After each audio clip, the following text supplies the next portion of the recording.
Good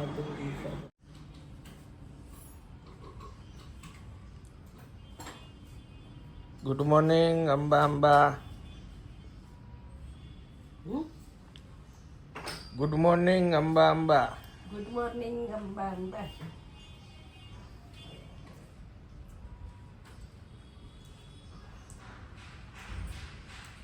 બેનની રાહ જોઈ જોઈને બેન નથી નવરા નથી. હવે તમારે પાછું બધું ટેવ પાડવામાં પાછો સમય લાગી જશે ને તમારે? ના રે ના, એવું કાંઈ નહીં, એમની પ્રેક્ટિસ ચાલુ હોય ને. ના, શેની પ્રેક્ટિસ નહીં હો. એની ચાલુ હોય ને, એમ કહું છું. એને તો એનું એ રહી ગયું પરસાદી. બા બસ હવે શરદીની દવા ખાવું છો ભેગી. ત્યાં હું બરાબર પ્રસાદ છે. આ પ્રસાદ છે તો શું છે? છાસ તમને ના પાડી એટલે જ કે ડોક્ટરે ના પાડી આ છે? પ્રસાદમાં શું નાખેલું ખબર છે? ખાંડ. ખાંડ છે પણ ઓમાં ઓલું છે સુખડ. ડોક્ટરે ખાંડ છાસ બધી વસ્તુ ના પાડી છે. એક બાજુ દવા ખાવી ને એક બાજુ પાછી આપણે આવું બધું ખાવું પીવું. આમાં છે ને ભગવાનના પ્રસાદનું જે ચરણામૃત નીકળે ને આમાં નહીં. આ પ્રસાદની રીતના પ્રસાદ લેવાનો હોય. લઈ લીધો ને તમે ગઈકાલે જ પ્રસાદ?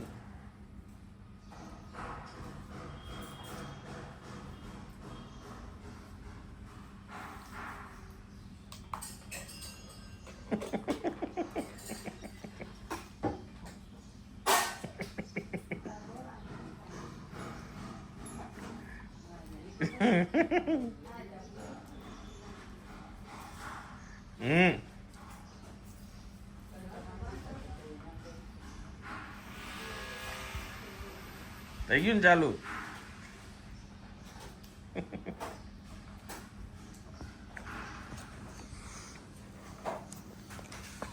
ભલે એમ થઈ ગયું.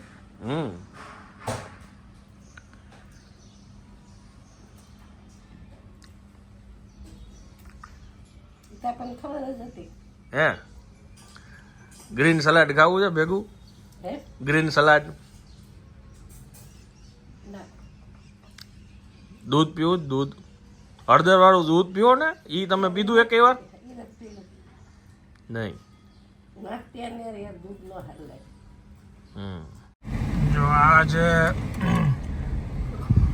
લાબ્રુન ફ્રેગ્રન્સ સ્ટુડિયો છે નીચે, અને ટેલિફોન એક્સચેન્જ છે. જો આ ટેલિફોન એક્સચેન્જનું BRTS બસ સ્ટોપ છે, કેન્સર હોસ્પિટલ વાળી શેરી.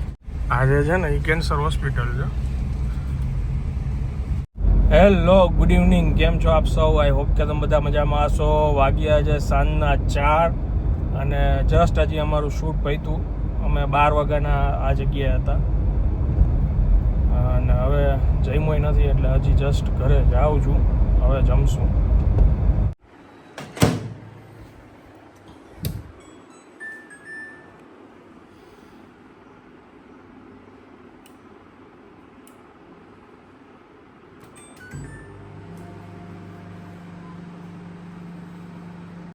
નેવું મિનિટ થઈ ગયું હતું મારા. એ તો સ્ટાર્ટ થાય છે બાપા હવે.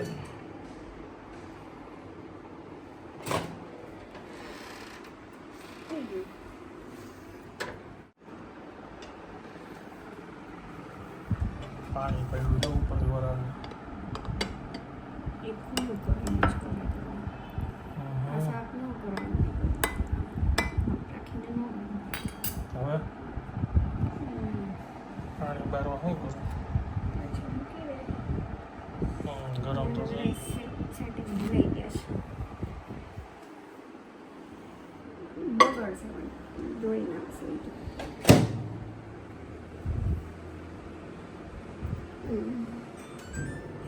બસ એ જ છે. ચાલો થઈ ગયો. પાછું બીજી વાર સરખું ગરમ કર્યું ને, આને લીધે વરાળ ઉતરી ગઈ આમાં.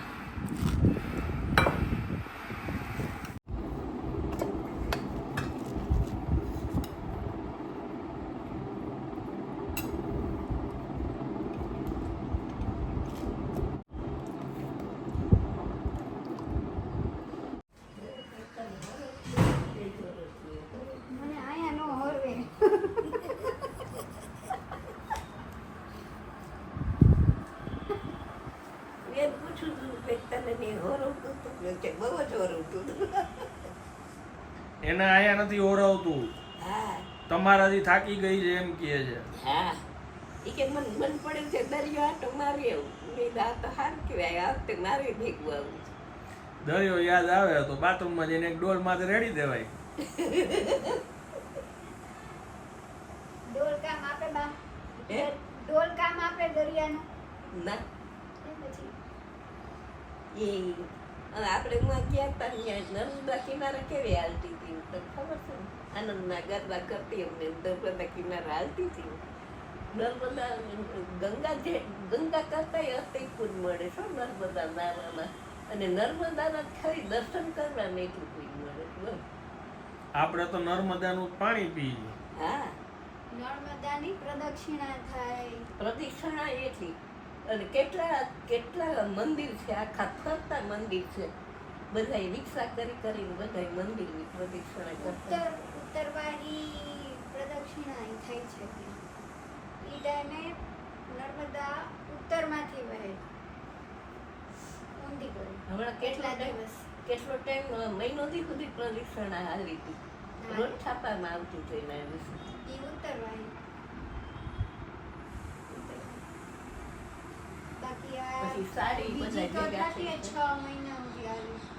તમે હાલીને કરો ને તો 6 મહિના થાય આખી નર્મદાની પ્રદક્ષિણા કરો. હાલીને કરી. જય જય જય માઈ માતા સદુબાલ નવ તુહી દેવ દેવાથી મા તુહી દેવ દેવાથી.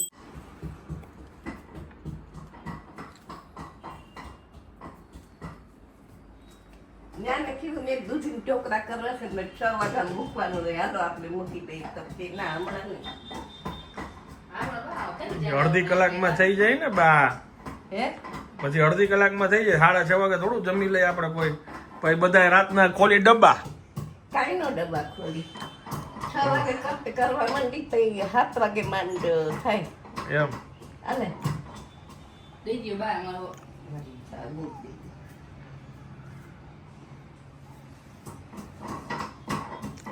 તમે બધા ડબ્બા ખોલો. અને તમે? અમે પેટ ભરીને ખાઈ લીધું. અમે આઈસ્ક્રીમ ખાઈ. અમે આઈસ્ક્રીમ ખાઈ લઈ. હે? તમે આઈસ્ક્રીમ ખોલો ને પછી રાતે. હા હો, અમે આઈસ્ક્રીમ ખાઈ લીધું.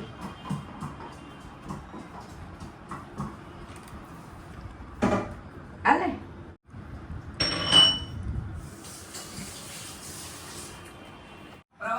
કેમ આટલું મીઠું અલગ આમાં નથી? મને ચટણી તેલ મીઠું ત્રણેય મજા આવે. મારા ફેવરેટ છે મુઠિયા, દૂધીના મુઠિયા. ફૂલ દૂધી નાખ્યું છે ને. ફૂલ દૂધી સ્પાઈસી. બાના યલો, આપણા રેડ.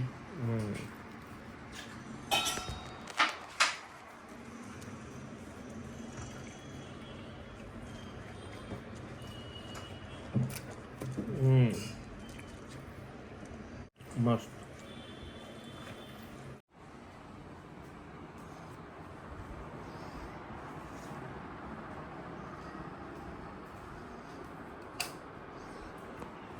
શું છે? હું કયું ના પિક્ચર જોયે રાખો છો મારી જેમ? હે? શું મારી જેમ આખો દી પિક્ચર જોવા માંડ્યા છો? તું પિક્ચર જોવસ? હું અંદર જોતો તો ને. હું છે ને ઇંગ્લિશ જોતો હોય ને. મેં આજે કયું જોયું? સબમરીન. આપણે 2023માં ખબર છે ઓલું ટાઇટેનિક જોવા હાટું છે ને 5 જણા ગયા હતા અલગ અલગ જગ્યાએથી નીચે, અને અંદર એ ખોવાઈ ગયા. 4 દિવસથી મળ્યા નહીં. પછી ખબર પડી કે અંદરના અંદર એ લોકોની ઓલું સબમરીન તૂટી ગઈ. છાપામાં આવ્યું હતું 2023માં. યાદ છે એવું કઈ? ટાઇટેનિક તો જોયેલું છે પિક્ચર. ટાઇટેનિક પિક્ચર નહીં, હા એ તમે ભૂલી ગયા છો. સમાચારમાં બધે આવતું હતું. કેનેડામાં છે ને, કેનેડામાં ત્યાં ઓશિયનમાં છે ને એક સબમરીન, એક ભાઈ છે ને એને બહુ એવી લાલચ જાગી હતી કે મારે, અને એને પૈસા કમાવાનો ફૂલ ઈરાદો હતો એમાં કરોડો, કે ભાઈ નીચે ટાઇટેનિક જે 100 વર્ષ જૂનું જહાજ તૂટેલું પડ્યું હતું ને, ત્યાં છે ને એ ટુરિસ્ટને લઈ જાય એક સબમરીનમાં નીચે, અને ત્યાં જઈને ટાઇટેનિક બતાવે અને પછી ઉપર લઈ આવે. એનો કરોડો રૂપિયાનો ખર્ચો થતો હતો. એ સબમરીન બનાવીને ટેસ્ટ કરે રાખે અને એમાં એ ખર્ચા કરે રાખે. 10 વર્ષથી એમાં એ મહેનત લેતો હતો. અને પછી છેલ્લે એનામાં જે એક્સપર્ટ બધા ઓલા એન્જિનિયર હતા ને, બધાને ધીરે ધીરે 2019, 18, 20 એમ કરીને કાઢી નાખ્યા. ઓલા બધા સાચું કહે ને તો ઓલો માને નહીં એન્જિનિયરનું કાંઈ. પછી 2023માં એને ફાઇનલ છેલ્લે નક્કી કર્યું. એની પહેલાં 4 વાર એને ઉતારવાની ટ્રાય કરી હતી. વર્ષમાં છે ને સમરમાં એ 8-10 વાર એને ઉતારતો. ઉનાળામાં 8-10 વાર એ સબમરીન નીચે લઈ જાય ટાઇટેનિક જોવા. એ લોકો જ બધા ટેસ્ટ કરતા અંદર. પછી બીજા એકેય વાતાવરણમાં ન હાલે. ઠંડી ત્યાં બહુ પડે ને, બીજા એકેય વાતાવરણમાં નહોતું હાલતું, ખાલી ઉનાળામાં જ હાલતું હતું. તો જ્યારે આ નીચે લઈ જવાના હતા ને 2023માં, એની પહેલાં 4 વાર એને ટ્રાય કરી હતી. એમાં એક યુટ્યુબર આવી ગયો હતો. 9 દિવસ યુટ્યુબર પાણીમાં ત્યાં બોટ ઉપર રહ્યો. એ ગાંડા જેવો થઈ ગયો. મને કે યાર આપણને ફાવે નહીં. એનું આમાં લીધું છે. અને એ યુટ્યુબર છેલ્લે જાય છે ટ્રાય કરવા, તો થોડોક પાણીમાં ઉતરે છે ને પછી અમુક કારણોસર પાછું બહાર કાઢી લે છે. એ ચોથી વારે એવી રીતના નહોતું ઉતરું. પછી યુટ્યુબર ઘરે વયો ગયો. અને એ પછી આ લોકો બહારથી જે આવ્યો હોય ને, એક મિલિયનર ઉપર બિલિયનર આવે ને, એક અમેરિકાનો એક વ્યક્તિ હતો, બહુ પૈસાવાળો. એક પાકિસ્તાનનો બાપ દીકરો હતા, એ પૈસાવાળા. એ ત્યાં જોવા ગયા હતા. એ લોકો આ બધા ટાઇટેનિક જોવા જ આવી હતી. એટલે એ લોકો એ સબમરીનમાં આ લોકો બુકિંગ કરાવ્યું હતું. તો એ નીચે ઉતાર્યું અને નીચે એ અમુક ફૂટ સુધી નીચે ગયું ને, ત્યાં એ બ્લાસ્ટ થઈ ગયું. એટલે એ એન્જિનિયર બધા એ જ કહેતા હતા કે આ સેફ નથી. એમાં પ્રોબ્લેમ હતો, પણ ઓલો નહોતો એ માનતો એ વાતને. ઓમ કેટલી વાર ટ્રાયલ એ લોકો કરી આવ્યા હતા, અલગ એ સબમરીન બનાવીને. આ બધાને લઈને ગયો ને ત્યારે જ બ્લાસ્ટ થયું ને. એ 4 દિવસથી આ બધા ગોયતો ને પછી એનો મલબો મળ્યો. ટાઇટેનિક જે બોટ હતી ત્યાં જ મળ્યો.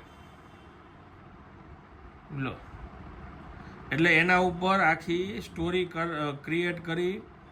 અને જે એમાં કોર્ટમાં જે ઓલી કબૂલનામા થયા, રિયલ ફૂટેજીસ, જે વ્યક્તિ જે રિયલ એન્જિનિયર હતા એ બધા એમાં બતાવ્યા હોય. એવી ડોક્યુમેન્ટરી આખી બનાવેલી હોય. એ મેં આજે જોઈ એ માણસની. જી, ધૂની જ હતો. 10 વર્ષ સુધી સમજી લ્યો એ માણસ એમાં જ પાછળ પડ્યો હતો. પણ ધૂની હતો ને જીદ્દી હતો. એને ખબર નહોતી, માનતો નહોતો કોઈનું. આ એક જીવનું જોખમ હતું. એવું કહેવાય છે બા કે જે અત્યારે આપણે આટલા ગ્રહ બ્રહ્માંડ આટલું ગોતી આવ્યા છે ને સાયન્ટિસ્ટ, એટલું છે ને કોઈ દી નીચે પાણીની અંદર કોઈ ગોતી નથી શક્યું કે એનો એન્ડ ક્યાં આવે. નીચે સુધી જઈ ન હોગે એટલું, કેમ કે પ્રેશર નીચે જાજુ આવે. નીચે પાતાળ છે ને, એટલે ત્યાં એટલું કોઈ અંદર છાનબીન નથી કરી શક્યું જેટલું બ્રહ્માંડ કરી શક્યું છે. એટલે એમ જેવા તેવાનું કામ નથી. એમ એ બહુ રિસ્કી છે. તમારા ડાબી આંખમાંથી પાણી નીકળે છે. ટીપા નાખો છો? કોણ નાખી દી? કોઈ છે જ નહીં ઘરમાં. આવે જોવામાંથી મોડા થાય તો કોક નાખે ને. કેવું લાગ્યું પિક્ચર? ગયું કેમ? અરે હું ઓળો બોળ એ બાગે લંડન જવું. જોક્સ મૂકી દે થોડીક વાર, એટલે થોડાક વાર. તમારે લંડન જવું? હે? લંડન જવું? લંડન? હા, હા. લંડન તો તમને ખબર ને આપણે કેટલા લોકો અહીંયા આવ્યા જ મળવા. લંડન તો આપણે કેટલા મોટા વડીલો ની બધા રહે છે. ઘણી મોટી ફેમિલી ત્યાં રહે છે. બધા કમેન્ટ કેટલાય કરશે આવો બા અમારા ઘરે. બાનો પાસપોર્ટ નથી, અડધા તો ડોક્યુમેન્ટ સાચા નથી. કઈ સાલમાં જન્મ છે કયો તો? માજી જેમ હાજર ન કરે રીતા ભેગી કે ગોવા જવાનું. ગોવા જવાના ગોવા વયું જવું છે એમ કીધું. એમ ક્યાંથી નીકળો? સરપ્રાઈઝ આ વખતે કેવું જ નથી ખબર કે તો ના પાડે ને. ગોવા એટલે જઈને શું બીચ ઉપર બેસો એમ? હા હમ ત્યાં ખુશી તો ઘણી પડી બેઠા છે. પડી છે. હવે ન્યાય પેક કરવા મીંડા છે. પાણીની બોટલ લઈ જવાની ને ઈ ખુરશી દેવા વાળા વિચાર છે કે આ પાણીની બોટલ માજી ઘરેથી લઈને આવે, ખુરશી ઉપર ત્યાં બેહવાના પૈસા લઈએ. ચા પી લેવું બાબા અડધી અડધી ચા હે અડધી ચા પી લેવું લે બેટા તું પી લે હું પી લઉં. આ ચા ના શું ચા હમ.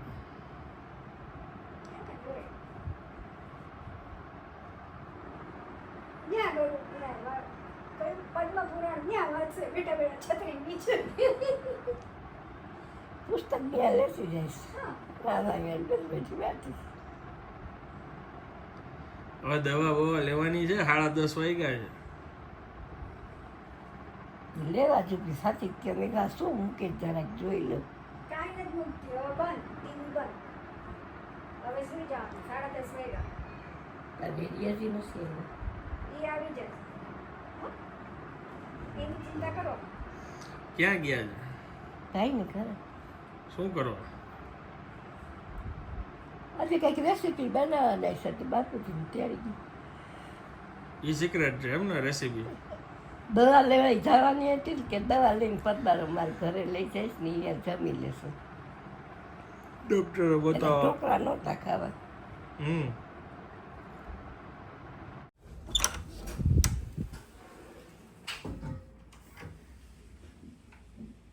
ચાલો હવે હું આ વ્લોગને વિરામ આપું છું. વિડીયો જો પસંદ આવે તો વિડીયોને એક લાઈક આપી દેજો. મળીએ આવતીકાલે નવા વ્લોગમાં. ત્યાં સુધી જય હિન્દ, જય ભારત. એક્ઝેક્ટ ટાઈમ બ્લેકઆઉટ કરી દીધું ને. ગજબ બેઇજ્જતી.